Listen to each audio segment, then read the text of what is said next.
So you want to play the Necromancer and you want to deal high damage to bosses such as the man himself, the Butcher, who will come after you in dungeons, or you want to deal high damage on people like the High Priestess Hadar, maybe even instantly wiping them out, just like we do in this clip here. Or maybe you're more about the survivability. You're more about the killing of the additional enemies, large groups of enemies all at once, then, well, this is probably going to be the build that you're after. So with this, you can drag multiple enemies into one place, dealing huge amounts of damage. As you can see there, over 1 million damage in those hits, and that is not even the best that you can do. You can do much higher, as you'll see in a moment. But also great survivability.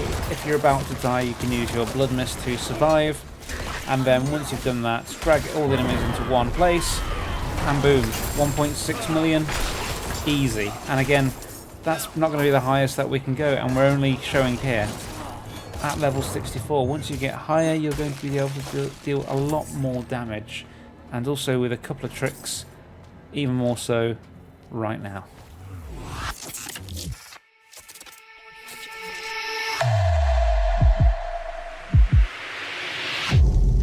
Take a look at the abilities and which nodes that we have chosen, and kind of go into as to why as well. So if we expand this open, we'll see that initially we have gone into Reap. This is going to be for, I guess, a bit of resource sort of creation or generation, should I say. So we'll only get 4 per enemy hit, but we are going to be swinging it in a wide arc, so if there are multiple enemies there, then we are going to be getting larger amounts of essence generated as we do that. We're not looking for damage here really, so as it stands it's 587 to 717, but what we are looking for here is the essence generation and the damage reduction on that. So we're not looking to get that any higher than it is, 1 out of 5. If we do have any items that increase that, then we're not going to look to avoid them, but we're also not necessarily looking for them as it stands. If we have a look at the second node, we've gone for Enhanced Reap. So if an enemy dies within 2 seconds, we get an increase of 30% attack speed for 3 seconds. That's just again going to help with our resource gathering as well. And Acolyte's Reap, which forms a corpse under the first enemy hit every 5 seconds. Now this is very important for the build because we're going to be using that corpse later on. You'll see we'll be using corpse tendrils, but we'll go into that shortly. So moving on, we are skipping any of the skills in the core section for the most part. We are just going for Unliving Energy to increase the maximum essence. We've gone 3 points into that to get that up to 9. We're avoiding that. Obviously we're not using any core skills, so that's not going to help in any way. And at the moment we've gone 1 into Hued Flesh, but we could also potentially get that higher if need be, but in theory we shouldn't need to go too much into that. If we go further down now, we have a point into Blood Mist. This is at 3 out of 5 due to the item contribution though. So with this is going to be for almost for survivability, I guess. If you see your health go too low, you can use this and get out of dodge nice and quickly. You pass through enemies, attacks won't damage you at all. You become invincible for a short period of 3 seconds. It does deal damage to the enemies around you as well, but it's not necessarily going to be used for that. We do have an item as well that helps in the sense that it will create the corpse explosion, which does deal damage as well, but again that's not a necessity, and if you find an item that actually helps in other areas rather than going for that, then we can definitely avoid that. We'll go into the armor though shortly and the weapons. The second node that we have with that though is the Enhanced Blood Mist, which reduces the cooldown by 2 seconds if you cast a skill that overpowers. That's just good in a way in case you are in quite a few big fights and need to use this more regularly than ideally you'd want to. And then we've got Dreadful Blood Mist, which fortifies for 0.5% base life every time it hits an enemy. So that's just going to increase our survivability even more so once once the skill has been used. And then we've got 1 rank of the Bone Prison as well. So that will surround the target for 6 seconds. With this, it's more so for the essence that is going to be created from that. So for every enemy trapped, you get 15 initially and then 5 per additional enemy. And also we are going to be making all enemies inside of the Bone Prison vulnerable, which will be increasing the damage that we do to the enemies. We've then gone 3 ranks into Grim Harvest, which means consuming a corpse generates 6 essence. So when we cast our main skill, which is the Bone Spirit, which we shall go into shortly, we'll be getting 6 essence each time. Also, if we use the Blood Mist and it detonates the corpse, that will also increase our essence as well. But also we'll deal 9% increased damage, or 9% times increased damage for 6 seconds after consuming the corpse. So that's almost a flat 9% increase, because we should be hitting the enemies pretty much instantly once we cast the spell. We're then skipping over any of the curse skills in this one, and moving into the corpse and macabre, probably butchered that, skills, which we go for corpse tendrils. We are maxing that out just to get the cooldown down as low as possible. So currently we're at 9.02 seconds. And what this does, the veins will burst out of the corpse, pulling the enemies, stunning them for 3 seconds. That's self-explanatory. We're going to be stunning the enemies, pulling them into a single tight area, so that we're going to be able to hit all of those enemies all at once. We also have enhanced corpse tendrils, which will slow the enemies by 50%, which is again potentially going to be increasing our damage, which we'll go into shortly. And then also blighted corpse tendrils, which has a 30% chance to drop a blood orb when damaging the enemies, which again is going to help loads with some of the items that we have equipped. Now our main skill, our damaging skill, is Bone Spirit. So as you can see, we're ranked 9 out of 5 on that one, so we want to get this as high as possible to try and deal as much damage as possible, and to get that cooldown as low as possible too. So the thing you need to look into this one is at the bottom there where it says damage increased by 3% times for each point of essence spent casting Bone Spirit, which is why we want to get our essence as high as possible, so the max essence as high as possible, but also to try and use it when we are at that peak essence amount as well, because we are then going to be dealing, if we have 100 essence, we're going to be doing 300% more damage, but we are pushing our essence higher than that, so we're going to be dealing even more so than that. We then also have the Enhanced Bone Spirit. If it critically strikes, it's reduced by 6 seconds on the cooldown, but you can only have that happen once per cast, so you can't hit multiple enemies and get it down by more. So generally speaking, we're going to be looking at getting the cooldown to 6 seconds each time with this, because we are aiming to get the critical strike as often as possible, if not all of the time.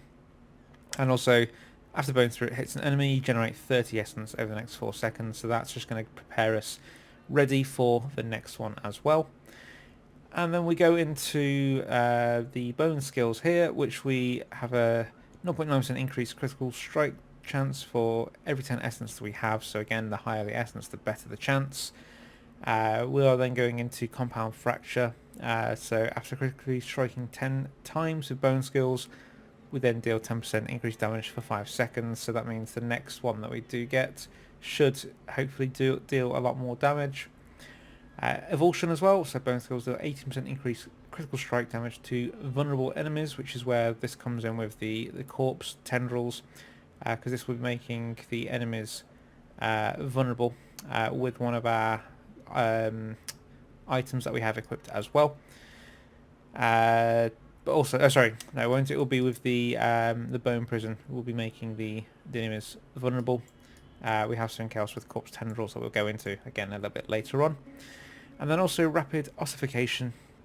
It's every 100 essence that we spend reduces the cooldown of our bone skills by 1. So that doesn't help amazingly, but it's still, you know, as they say, every little helps. Then moving down into the ultimate skills, we have gone into Bone Storm with the Prime Bone Storm, which reduces our damage reduction by 15%, and also critical strike chances increased by 20% whilst Bone Storm is active. But we're also going to be using this, which will, with an item that we're using, will help us by creating a barrier as well. And then obviously, because our main skill is looking at bone, we're going to go for the key passive is going to be the Ossified Essence, which increases 1% times increased damage for each point of essence you have above 50. So again, the more essence we have, the more damage we are going to be able to do. Let's move on to the Paragon page next as well. So starting, we're going up and to the right, and just grabbing everything we can, and then moving straight on up till we get to the glyph socket, where we have gone for territorial, because we are most likely going to be attacking enemies from a close distance. We're going to want that 10% damage reduction, but also we will be having 32.1% as it stands damage increase to close enemies. Like I say, we are planning on being kind of in the mix and up against those enemies. We are then going to take the 200 armor and the plus 10 intelligence up here as well on this rare node, and then we'll switch around to the left hand side, moving on up, in which we then change the board to, I believe it was the bone something or other. You'll see it when you, or you know when you see it, because it has this node here which has the bone graft, which hitting enemies with bone skills increases damage by 1% and your maximum essence by 3 for 8 seconds. That stacks to 8% and 24. So that again is just gonna make our damage input massive. So we're going to be hitting those higher numbers quite often with that. We're then going to move on up. So we're going to get the 2% critical strike chance with bone skills. Moving up again to the left, just grabbing any critical damage with bone skills as we can as well. So up and to the left, and we're going to be making our way around to this glyph socket here, where we're going to be filling that with potentially the blood drinker, so increasing bonus to all magic nodes around. But mainly what we're looking for here is we're going to go for the resistance to all elements there, and possibly even the bone skill damage up here as well. Once we have that, we're going to sort of try and make our way to one of the edge pieces to start a new board, and once we get that, we can then create another build guide just to show where we go from there. But that's where we're looking to go in the near future.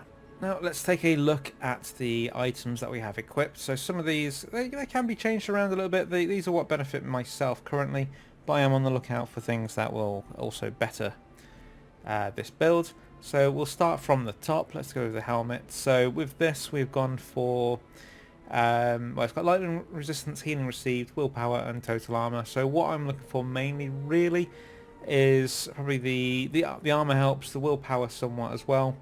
But the lightning resistance and healing received, we can look at getting anything else really on there just to increase the resistance. There's no guarantee that you're going to be up against lightning enemies. And healing received isn't that big of a difference from how I feel anyway with this. So mostly you're going to be looking for willpower, change that potentially to intelligence on that. But the total armor obviously helps create more survivability. You've then got the legendary attribute on there, which is the damaging an elite enemy grants you a barrier, absorbing up to, and for this one, 2,972 over 10 seconds. So this is going to help again with your survivability. You're going to hopefully come up against quite a lot of the elites, and this is going to keep you alive a little bit longer, allowing you to cast your bone spirit to punch up the enemies first, and then cast your bone spirit, taking them all out in one. We've then got the Blood Artisan's Cuirass, which is a ancestral unique chest, so you can get this as a sacred as well. So I was just looking to get the ancestral, but this works really well as the sacred as well, or if you can't get a sacred drop, the normal unique will work as well. What you're looking for here though is down the bottom, where when you pick up 5 blood orbs, a free bone spirit is spawned, dealing bonus damage based on your current life percent. So obviously you can get that between 10 and 5. The lower the better, because you're going to be wanting to cast that as often as possible, dealing as much damage as possible. Now with this you get ranks of bone spirit, so currently I only have the +2. Obviously the higher the better. We are on the lookout for a +3. I would probably say that it's more important to look for the ranks of bone spirit over the number of orbs you have to pick up. But I suppose you may need to find a middle ground. So with that, if I had a 7 orbs and a 3 bone spirit, I'd probably for that one. If I get a 3 bone spirit but a 10 orbs, I may stick with the with this one, to be fair. And then moving on to the next gloves, so we've got these ones. Again, I'm looking to change these. They freeze the enemies, which I guess is crowd control, so that's going to help us dealing extra damage, which we'll show in a moment. But mostly what I'm looking for here is the critical strike chance of 8%. So that just guarantees us, or helps guarantee us, that we're going to deal higher damage more often with that. And then we've got the pants are potion drop rate, blood orb healing, ranks of blood mist and dexterity. Again, I'm happy to change these out. What I've gone for with this mostly is the gaining of 0.5% armor for 4 seconds when dealing any form of damage, stacking up to 50%. So for this is just again all about survivability, but I'm happy to swap out the pants. I haven't found anything better yet, but that's not to say that these aren't good. They do help with the survivability and do help keep me alive. So moving on to the boots now. Again, these are something that can be changed out. What I'm going for mostly here is the +2 ranks of bone spirit. If I can find something that has a better legendary power on there, because we don't necessarily need the blood mist triggering corpse explosion. So we do try to actually avoid using blood mist as often as possible, because we're not dealing as much damage as we could do whilst we have that active. So once I find something better, then they will be replaced ASAP. Moving on to the weapon, we've gone for a 2-handed scythe. So this is again an ancestral one. I was lucky to get this drop, but I have been using a sacred one quite often before this, which focused more on critical strike damage, which I can show shortly, as I believe I still have that in the stash. So focusing on critical strike damage, but these are the things that you can look out for that will help improve your build and your dealing of damage. So we've got the 49% damage to stunned enemies when you use your corpse tendrils. That's going to stun the enemies, where you can then deal that extra 49% damage. 56% to slowed. Again, corpse tendrils slows those enemies for you, so that's going to be dealing a decent amount of damage to those as well. Vulnerable damage, that's going to be with your bone prison, is going to increase the damage on that one for you, and 30% to crowd controlled enemies. That covers a whole bunch of stuff, which I believe freezing is included in that. So that's going to be, again, just a solid 30% damage increase on that as well. We've also got the imprinted legendary tribute, which is gain 20% increased critical strike chance for 6 seconds when you cast corpse tendrils. Again, pushing that critical strike chance as high as possible.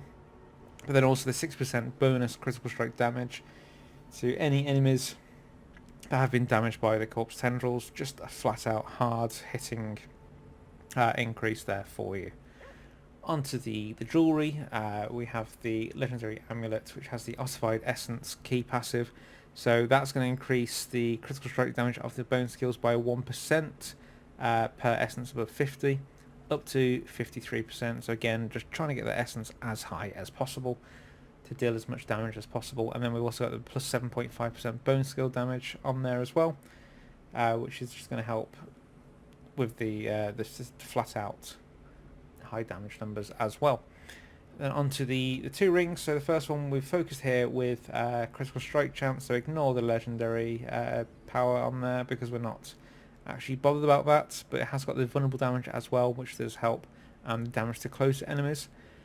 So most of all, we're looking at the critical strike chance there and the vulnerable damage. So that is a ring that I'm happy to, once one comes along, replace that almost straight away, just to get a different legendary power on there. And the second ring, with this one, we've gone for the stunned enemies, the critical strike chance, damage to close enemies and damage to slowed enemies, so that should be dealing us a lot of extra damage with that as well.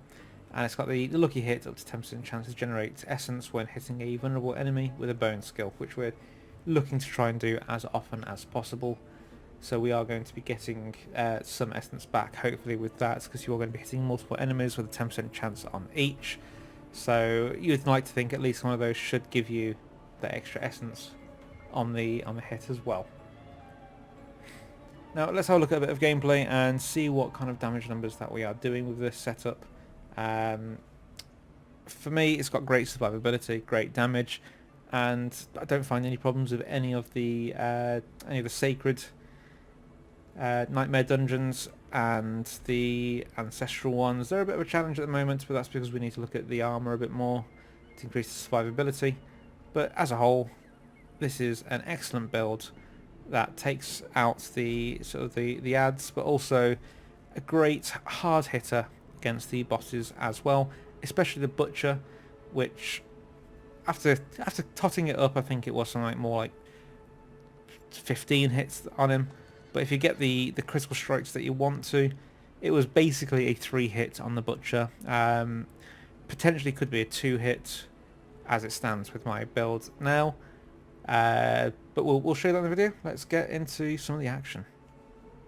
So whilst we're looking at a bit of gameplay footage in the background, we can talk about sort of how we actually play this class, how we play the build, and what we want to do. So as you'll be seeing from the videos, you're going to be wanting to get as many of the enemies around you as possible. So you're going to get into the thick of it. You're then going to drag them in towards you using the corpse tendrils, as you can see here, and then use your bone spirits on the large group, hoping that you have full or a large amount of essence, because the larger the amount of essence that you have, the more damage you're going to be doing. So with this, you're going to be wanting to sort of run around, draw the enemies in, build up that essence with your basic attack, and then hit them with everything that you've got. So you're going to want to obviously try and get them to get critical hits and vulnerable hits as well, because that's going to be dealing the most damage for you then. With this build, you're not going to be able to, so you are going to be able to get all of the small guys into a group and kill them nice and fast, but you're also going to be able to get the bosses as well and the elites and damage them or kill them in one hit. So as you'll see here in a moment, you're going to go against the boss. You'll see that we do take it out. I believe it's in 2 hits, or at least the first hit anyway, takes out like 75% of the health, and then thereafter it's just a clean-up job.